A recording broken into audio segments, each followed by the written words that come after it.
Hey folks, it's Tom, your Frugal Prepper. I'm going to go over how to load 223556 on the Lee Breech lock single stage press. Now I'm doing my own kind of customized load because they don't have load data for Everglades ammo bullets. But I'm picking a similar bullet that's 55 grains and I'm going with that. Staying towards the low end of the loading. I'm crimping it a little bit long. I'm using 22.1 grains of accurate 2230. I'm using a 55 grain soft point bullet, and I trim my cases. Oh, let's see what the case. I can't remember. I have to look. See what the. So I trim my cases to the standard trim length, which was 1.750, and I do a maximum the minimum overall length for this round is 2.200. The load data for a similar bullet shows you can go to 2.180. I go to 2.200 just to keep it on the safe side. And the maximum powder for this load was like 24 point something grains. I stay at 22.1, 22.2. So basically my powder measure can throw a tenth off, so I set it at 22.1, and it could be from 22.0 to 22.2.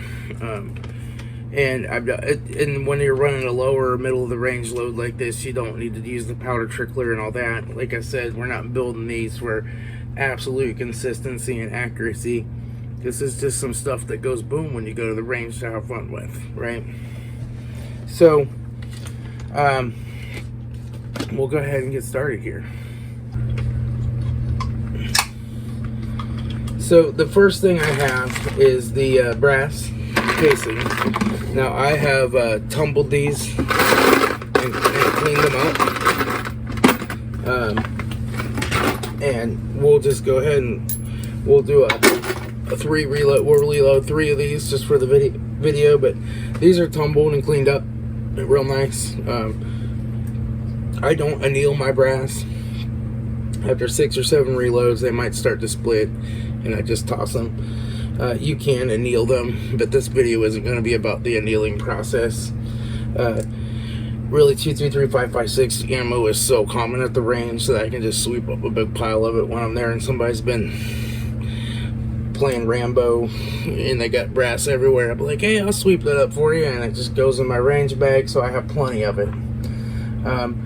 You know, rifle rounds are a little different than handgun rounds, because you are dealing with quite a bit more pressure, and really a 5.56 is a low pressure rifle round. You know, 308s and 338 Lapua. I mean, those are really, you're putting much more powder in them, but it's still high pressure. So you want to inspect your brass and make sure it looks pretty perfect before you load it. And, you know, just be aware that you got to have a little bit better brass for reloading rifle rounds. 380 auto, you can just reload that stuff over and over again. If one goes bad, it's probably not going to blow up and hurt you. But these, it could. So just keep that in mind. I just use the Lee case lube on these. So when you stick this up in the resizing die, it is going to really stretch this brass pretty hard, and it's really long, and it'll get stuck in there, and then you'll have to extract it, which is a big pain in the butt. I'm using the Lee die set. All right, and so this decapping die also resizes. So we're gonna set that up and do that. But what we want to do is just take a little bit, a tiniest bit of case lube, and you can use other case lubes besides Lee's. I just like this Lee stuff. It came with my reloading kit. A little tiny bit of it goes a long, long way. So I'll just dab a little on each of these 3. And really, this is more than I need. And then we just lube it up. And we just want to do the bottom 2/3 of the case. The top you don't need to do. And you don't want a bunch of case lube on the top. because it can actually cause a hydraulic indentation in here if you have anything in there that's touching the die. So we'll do that. We'll do that. And you just wipe it on there like so. Just a really thin coating is all you need. And typically you can let these dry. I mean, you can do them all. They can be dry. The case sleeve works when it's dry. But you can also do it when it's still a little damp too. It's fine. So now we'll set up our die. So with your lead die set, it gives you these instructions, and I usually just refer to them briefly every time I'm reloading. But basically you're going to take this, you're going to screw it in. You're going to screw it in until it touches the shell holder. I already have my 223 shell holder installed. And then you're going to back it off, and you're going to turn it like a quarter to 3/4 or a third of a turn more. Raise the ram, tighten the lock ring. So I'll show you how that works. Okay, so we're going to take our case resizing and slash decapping die. This gets a little bit of lube stuck in it from being used before. We'll just blow that out. And we're going to basically raise our ram. We're going to tighten this down. And I already have this kind of preset, so I'm going to back it off just to show you. We tighten that down until it touches. Alright? Then we lower the ram. We turn it a quarter of a turn more. We raise the ram into it. We put force on this so that we can tighten the lock ring down. There. And now that die's set. So now we're going to take our brass, we're going to stick it in to our shell holder. So, and we're going to do that, and it decapped it, and I didn't have my piece in here, so my primer went out on the floor. I'll put that in there. That piece redirects it so that it comes down and pops out right down in here and goes down a tube. So that is a resized case. So we'll do the other one.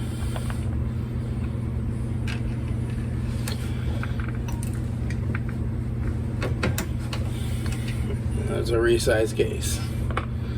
And we'll do the last one.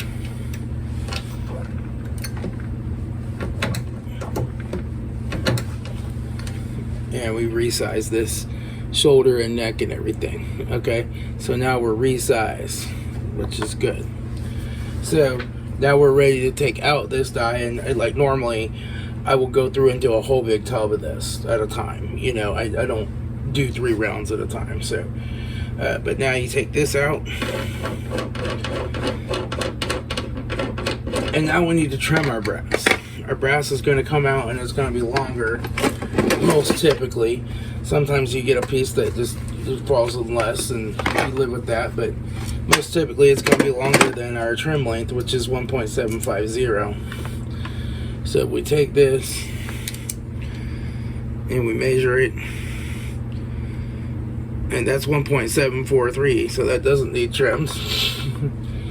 And this one 1.761, so that does need trims. And this one 759, so that needs trims. Now all of those fell within less than the maximum overall case length, I think. Well, except for the 1.760 is your maximum case length. But we'll just run them all through the trimmer. Now your lease kit comes with a trimmer, your breech lock kit. And it comes with this trimmer here, and you can actually fasten this into a drill, and then you can get a special shell holder thing and get a case lock piece. And it's, you only need to get the pin, and it's actually cheaper to do that because it's like $8. But in the Lee's kit, they also give you this guy. This is a case trimmer, and it trims your brass. But you have to buy the shell case insert for the caliper that you're reloading. So this is my 223 insert, And these are about around 20 bucks. Sometimes they're like 15, but around 20 bucks. I got this on Amazon.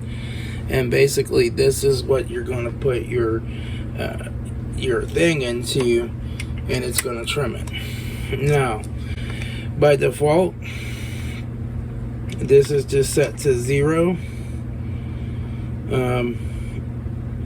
on the trim depth, but you can turn it if you want to make it trim less or more. So I have this set right now 1750, but you can turn this if you want shorter brass, or you want to leave your brass a little longer. And but yeah, so there's that. I think each one of these clicks does like 1,000 or something. So we're gonna raise our ram up to the top. We're gonna tighten this in. I'm holding this down with my knee. There. And now we're ready to put our brass up in there, like so. And then we're gonna stick this in there, like so, and go like this. And that trims our brass off on the end. And now if we look, it should be 0.1750. Yeah, well, 49.5, 5 point. Yeah, it's close. So now we'll raise this one up. Do the same thing with it. And you can kind of feel it get easy all of a sudden. Now, sometimes you need to put a little super lube or something on this to keep it a little lubricated. And this is the one that was under length, so it shouldn't touch, and it doesn't. So it didn't touch that one. And that's fine. Like I said, I'm not worried about exact lengths. We're not reloading competition shooting rounds. So now you gotta install a primer into these guys. Now you have to check if you have the 556 brass that you need to rim the primer pocket on. Like that one right there was a crimped in one. So I'm going to show you how we ream that primer pocket. They make primer pocket reamers and all these other tools. The best thing I've found to use is a Phillips screwdriver bit on a drill. And you're just going to take and put it in here like so. Run it. And it reams out that primer pocket and puts a nice little bevel on it. And we'll go ahead and do the others even though, because it just helps the primer to seat in there better. And that one's done. I don't know if you can see it now. Right, and then I'll go ahead and do this. And then see it now. It just puts a nice little bevel on it. And it just helps the primer to get up in there and seat right. So now we need to put in our primer. So I'm going to use the small Rifle Magnum primers. You can use a regular primer. Honestly, I don't tell much difference. The Magnum primers are harder though, so there's less of a chance of that firing pin slamming forward or getting stuck forward and causing a discharge even though you didn't mean for it to go off. So I'll get 3 primers out. And now my primers go in this. Now if I'm just doing this to show how it works. Really, if I was just loading 3 rounds, I would just stick them in here by hand. But this thing will hold the primer, and then it'll come down and it'll seat that primer in the bottom. And so what we want to do is go ahead and put our 3 primers in here and shake this so they're all upside down. Then close it and lock it. By the way, your large primer and your small primer one, these things are the same. The things that that hold the primers. So what you can do is you can leave this on lock so it'll stay closed and keep the primers in there, and then you can pull this off and swap it with another one. So I do have like 4 of these, and I keep my small pistol, small rifle, small pistol magnum, small rifle magnum in them normally. But now we can click that down to open. Oh, well, no, not open, not open. Supposed to click it up to unlock. Alright, well, I'm gonna find those primers later and get me a couple more.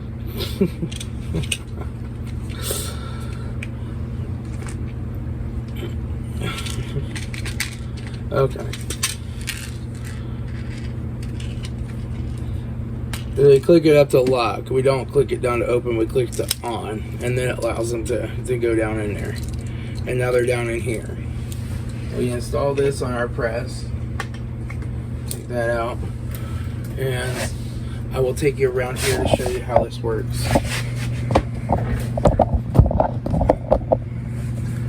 Okay. So now we put our round in the shelf holder. We run that up. We click that. That puts the primer in. We come down and we seat the primer in there. Just like so. We'll do that again.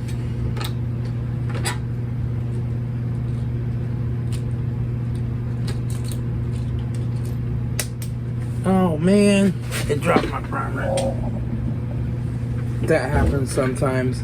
It usually happens when I need to blow this out with compressed air.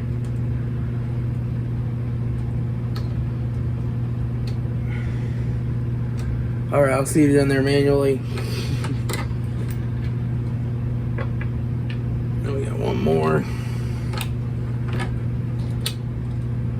That one went.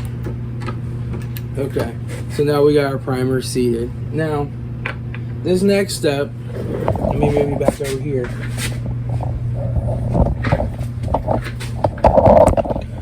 This next step, we could really do that before we put the primers in or after. It doesn't matter. But basically, you want to deburr and chamfer the end. And they make this little tool from Lee.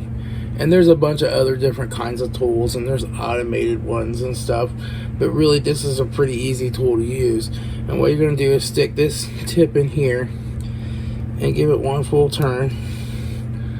Alright, and then you're going to stick the round down in this part, like so, and give it a full turn.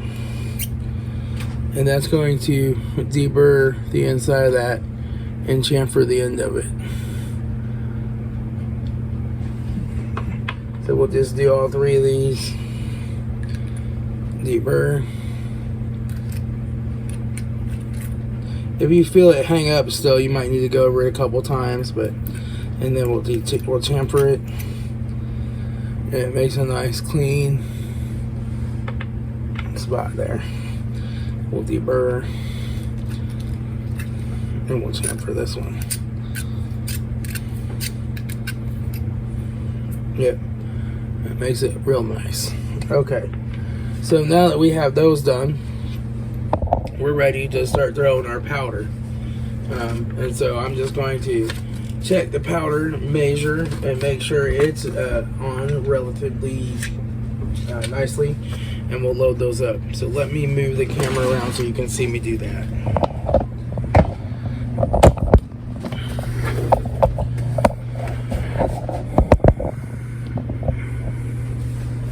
Alright, so I've got my 2230 set up over here in my Lee's powder measure.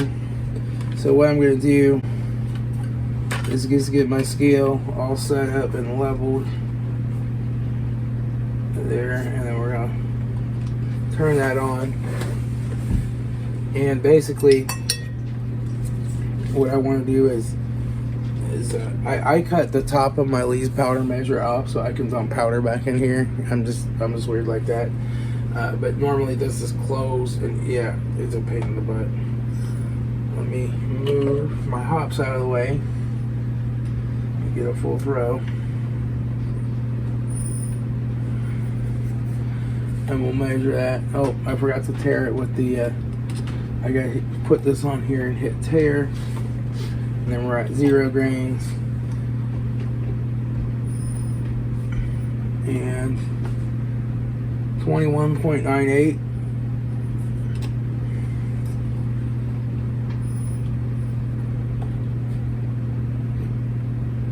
21.96. So I'm gonna move this out just a little.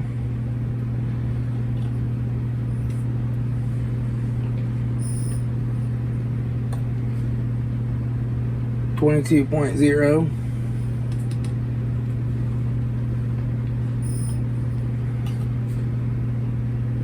22.0. I'm gonna move it out just a little more. Try to get another 1/10 of a grain.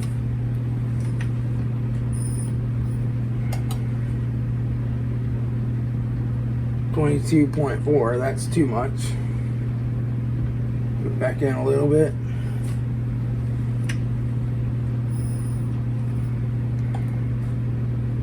.2. It's a little too much. Move it a little bit more. 22.10. And I'll throw a few more to make sure they're accurate. 22.06. Just a hair out more.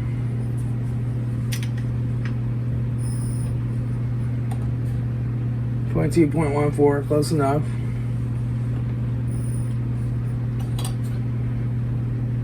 22.14.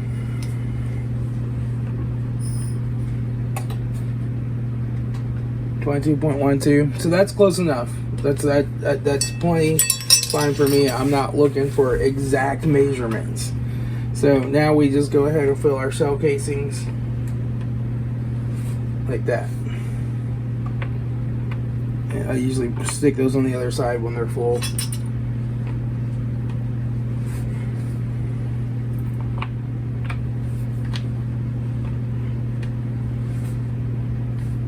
And the bad thing about the lead powder measure is it leaks a little powder. So I just keep a little compressed area. With fine grain powders, these lead powder measures are cheap pieces of junk and they leak everywhere. So don't buy that. Buy this Lyman. I don't know. Well, there's videos on these Lymans. They're relatively cheap and they work really well. But now I'm just going to take my flashlight and I'm going to inspect to make sure that the powder charges in each one, it looks about equal. And the frozen powder charge in each one, it looks about equal. So now we'll go on to the next step. Okay, so for our next step here, we're just going to basically kind of preset the bullets. And you can do this as you put them on the press too. I like to just kind of go through here and preset the bullets in. Now, these bullets are slightly boat-tailed, so unlike a handgun round, you don't have to flare it. They will sit down in there. You don't have to flare the case like you do with a handgun round. And so, now we're ready to take out this trimming die. Got the quick trim die.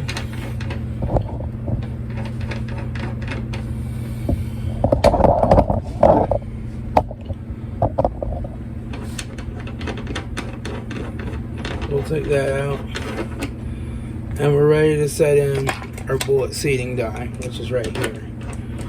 Now I know the last time I loaded these to 22.20, so I'm just going to start with it fully seated. We can take this off of here now, put it away. We're done seating primers, and I'm going to go ahead and just run one through here. And we'll see where we're at with it.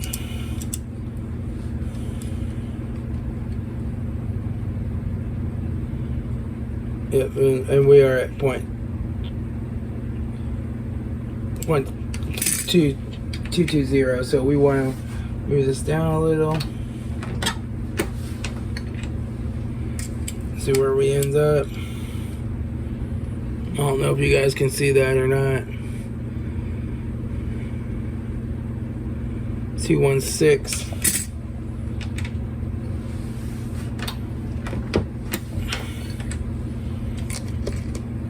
and just keep working it a little at a time.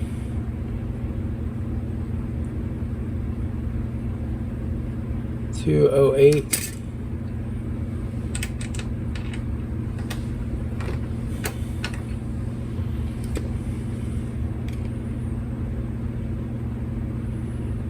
$201.5. Is that inking more?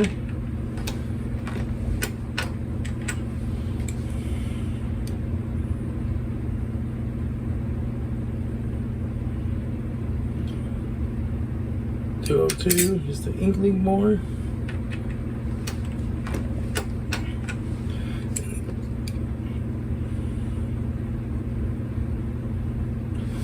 $2.200. Okay. So now this is set, and now you would be ready to go through and do all your other rounds.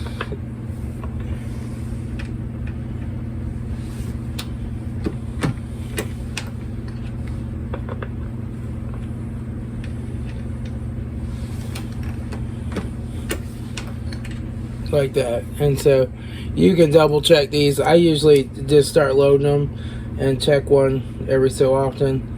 And see, this one's just a little bit long, so we can go in a little farther with that. You have different manufacturers of brass, and sometimes the neck or the base of the thing is a little bit off. 2.203.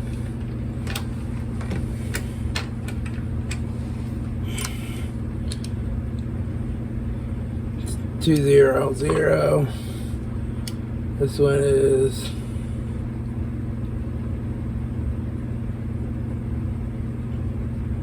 $203. It's close enough. We can run it through this one more time and see what it comes out to. Yeah, 198. That's fine. So, you know, they're going to be plus or minus 3 or 4 thousandths. Every one of them are going to be just a hair different. Again, we're not. Some of these might be 5.56, some of them might be 2.23. In fact, 2 of them are 2.23 and one's a 5.56 case. So there's just going to be some slight differences, but you know, as we're plus or minus 3 thousandths, you're going to be okay, unless you're loading right to that minimum overall length. Then you really don't want to go below that. But and so now we're ready to do the crimp on them. So now we'll do the crimp. So we're going to take out our bullet seed die. We're going to put in our crimp die. And your crimp die has this weird looking thing down in it. I don't know what that's all about. I just know that this thing works. I don't know. And like I said, I already have this set up. But again, look at your instructions for how to set it up. And so you know, basically on the bullet seat die is going to tell you screw in the die till it touches the shell holder and additional quarter turn and tighten the lock ring. Then you rotate this part out. So I'm talking about this bullet seating die. You rotate that out, and then you just start to bring it in a little at a time until you have it set to the length you want. Now this one, the factory crimp die, you're going to basically screw the lead factory crimp die in to touch the shell holder plus a half turn more and adjust it for a heavier crimp. So basically we'll just undo this so I can show you how to set it up, because this is a lot of times people don't show this part, so you don't know how to set it up. So we won't put the round in there yet. Okay, so we're going to turn this till it touches. Then we're going to come down and we're going to do a half turn more. So right about there. Then we're going to push the ram up and hold it down. Tighten our lock ring. And that should give you about a perfect crimp. You can adjust it a little after the way if it's crimping too much or too little. We'll crimp one. And we'll see where we end up with it. And yeah, we got a nice crimp around the edge there. It's not too much, not too little. It might just be a hair too much. We might just back this off just a smidge. Yeah, that's much better. Yeah. It crimps that bullet in there.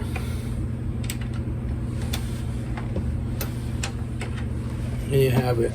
Now, this is a water-based lubricant, and as you can tell, as I've just worked with the bullet, that lube, case lube has worn off. So with the leads, you really don't need to rinse them. Sometimes when I do a pile of them, after I deprime them, resize them, deburr them, before I put primers in, I'll do the deburr process, and then I'll throw them in the tumbler again if I want them to look really nice. But these are just range plinking rounds, and they will be fine just like this. They'll load and fire in your gun. All that case lube is worn off. If you want, you can wipe them with a damp cloth, because the Lee's case lube is water soluble. You can wipe them off with a damp cloth. And again, on this die, you basically, to set this die up, I'm going to undo it, and I'll have to reset this up next time I do it. But you just want to bring your ram to the top. This is your bullet seating die until it touches. Then come in, do a quarter of a turn more, raise it, tighten the lock ring. Then you're just going to back this way out, and then you're going to start seating the bullet. Measure it, turn it in, seat a bullet. Measure it, turn it in, seat a bullet. Now, if you're going to be switching to different calipers a lot, Lee makes the breech lock rings, and this is the breech lock part of it. So you can push down this little button right here on the top, this little black button, and give the whole thing a quarter of a turn, and it'll come out, and it'll keep that die set exactly where you had it, and then you can put it back in. But Lee wants like $16 for a set of those, and I'm not paying that much. So I just set them up every time that I go through it. And that's the other thing about this, is sometimes it just doesn't want to lock in. There we go. But that is a handy thing to use if you're going to be switching to a lot of different calibers in between runs and you're just doing small loadings. That could save you some time setting up dies. So I probably will get some of those eventually for a couple of my die sets. But $16, this is a lot of money, you know. I mean, it's not a lot of money, but $16 for all the dies that I have, that's like $100 and some if I was to get them for every die. So if you just got a couple calibers of reloading, it might be worth it. But that's it. These are ready to go to the range and be fired. And you've just made 5.56 ammo. The primers are kind of expensive right now. $89 for 1,000 is what we're looking at in my area, but at least they have them in stock, and those prices will come down. They're not going to get back down to the $30 range. They're probably going to be $40 to $50 at the end of all this, but as they come back in stock, they'll start coming down in price. And you can always go through and clean and trim and deburr and deprime and chamfer all your brass right now while you don't have primers. And then you'll be ready when primers come into stock to load up some ammo. So just when you go to the range and you see somebody's been Ramboing some 5.56, you just get that broom out and start sweeping it up, right, and start saving it. Because you know those are like nickels laying on the floor. Like, people just toss them in the bucket, and the range sells them. But you can grab them and reload them. I mean, some ranges have a no pickup policy. My range put up a sign due to safety reasons. There's a no pickup policy. I still pick up brass, and nobody's ever said anything to me. So the only safety reason I could see for it is people going beyond the trying to reach out beyond the firing line to get their brass. And what I do is use a long broom, go out there beyond the firing line and sweep the brass back. But you can get brass all kinds of places, and some places just don't care how much you take, and some places they sell that brass, so they want to get as much as they can of it. So anyway, that's how you do it, folks. So I hope you enjoyed the video. It's just another reloading video. I am not like an expert, super experienced reloader, right? I've been doing this really, I reloaded some 38s years and years ago on my old press and stuff, not a lot, and I've really gotten heavy into the reloading over the last year or two, so I really have like a year or two of experience. So like I said, use your own load data, don't go by mine, look it up for yourself.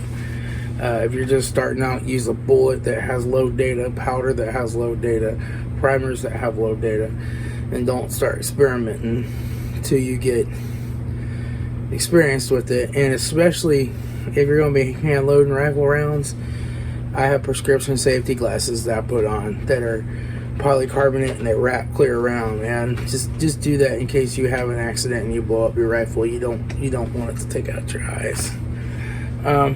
And that's all. I'll talk to y'all later. It's Tom, your frugal prepper.